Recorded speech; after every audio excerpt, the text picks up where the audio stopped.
You put yourselves in this position with the organisation? A little bit. Just I said, we're starting away for the first time, so we have more adversity to deal with. Then if you start at home, it's a lot easier to play with the fans being there, your team, you know, you're stopping for. So, and we haven't won here this year, so that's definitely make it tougher. How have you felt as well, especially with so much, attention was put on the starting five, but the strength in numbers definitely shown throughout this whole playoff series? I mean, I'm fine. I'm not too high, not too low. Honestly, just want to play basketball. We've been off for so long, so I'm just so super anxious to play right now. Did you guys do anything different with all that time off, the 10 days, or was it a pretty routine? Now we scrimmage a lot more than we do during regular season practices, just to make sure we had that feel, keep that conditioning up. But it was tough because we couldn't go with personnel for a while because we didn't know who was playing, so it'd be kind of pointless of like doing personnel with both teams. So all practices are just kind of like maintenance practices, defensive things, just simple stuff just to make sure we stay in stay ready. Toronto fans haven't seen this. Those of us that have been in the first game is unbelievable. When you were first one last year, was that overwhelming? Like just to see how the energy, the best players in the world are out there, everything's ready to go. Definitely. I mean, obviously, finals, everybody's watching you. Fans are going crazy. Last year, stuck at home, I know the fans are probably louder than ever been, just because it's Warriors and Brown, and then they said that's the final. So hopefully the same energy is here, so we can probably come through it. Good talk. In terms of in the organisation and the changing room and all the rest of it, do the senior guys kind of take control of these sort of occasions now? There's the Andres, there's like the guys that's been there before, kind of teaching the people in terms of how do you set the example now? You're on the verge of something which is historic. So what's kind of the talk in the changing room? I think they've been talking to us all year about that. I don't think it's something we just started planning for. So something you looked at the whole time? Yeah, like I think everybody, obviously everybody on the team knew we were going to be here this year. That was our goal. So the whole year was always getting ready for this moment. It wasn't trying to win like a whole bunch of games during the regular season. I was trying to win every game, but the goal was to win a championship. So I think everybody's who's on the team has expected this, and I think everybody's ready to play. I have to ask, just as a fan and as a media member, does a 9 days extra help, or do you feel like it's a momentum killer? I think a little bit of both. I think it helps just because you obviously need the rest. Playoffs, Blazers playing every other day against the Blazers. That was something like I never even experienced at all in the playoffs yet. So it was a good thing with that. But then like I said, like momentum, like you want to keep playing, you want to just keep that same fire lit the whole time. So when you have 9 days off, you kind of relax because you have days off. So you want to enjoy the days off doing nothing or whatever you do. But I think it's a good and bad in both ways. So I heard Ken and the Jet talk about how he said that first bump is a massive difference.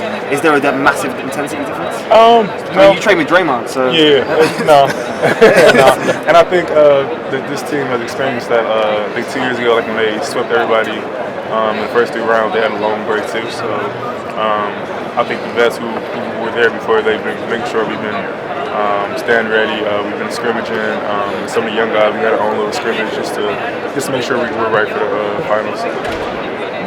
I guess you guys met twice during the regular season, but on both sides of the coin, there's completely different lineups on this like Valanciunas side. Does it almost feel like you guys are kind of playing each other for the first time this year? Definitely. That's the big thing we've been talking about. We don't really know these guys. Like we watch a lot of film, but we've never played against the team they have now, and they haven't played against the team we have now. So it's definitely a big difference. So it kind of makes it more interesting, just because like there's a scouting report, but there's no feel for it. Like you don't know people's tendency as far as like playing them, things like that.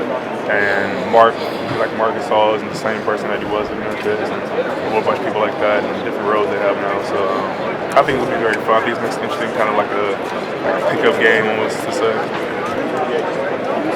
And I know Kevin's obviously game to game and all the rest of it, and they're not really talking about the extent of his injury, but what impact does he still have inside the locker room? I mean, obviously Kevin still has a big impact on the best players in the league. Did you say best? Did you say best? I say he's one of the best. I don't rank people just because you compete against them. You don't want to see anybody better than you. But obviously he's one of the best in the league. So him just being there, that gives you confidence, and just seeing him how hard he's working right now and try to get back on the court. That that makes this feel a lot more important. You want to take more advantage of the moment we have because it needs to be taken away like it did for Kevin. Hey, Jordan, there's a thing going on now about Steph. When he goes on the plane, he's got like 4 drill boxes, and everybody else has like 2 drill boxes. Do you know anything about that? Nah, I always see it. I always thought that was weird because he always has like the most food on the plane. I don't know if he eats it though, but he for sure always comes on the plane with the most food. And they have it prepared for him too, like when he gets to the airport. So I don't know what's in the box. Probably like some shooting potion or something like that. I don't know, but yeah. Popcorn. It probably is popcorn. Honestly, he loves popcorn. You have what, 2 boxes?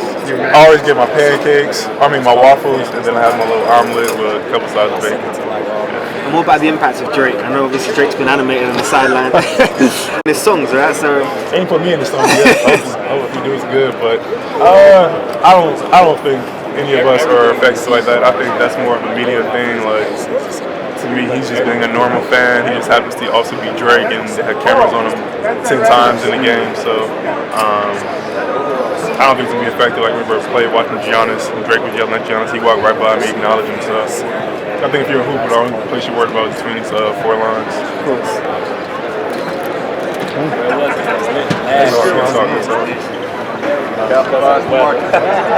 Look at this. That's all I got. We'll get him. Trying to see if we got anything else. Just missed it. I had a question about the headphones. What?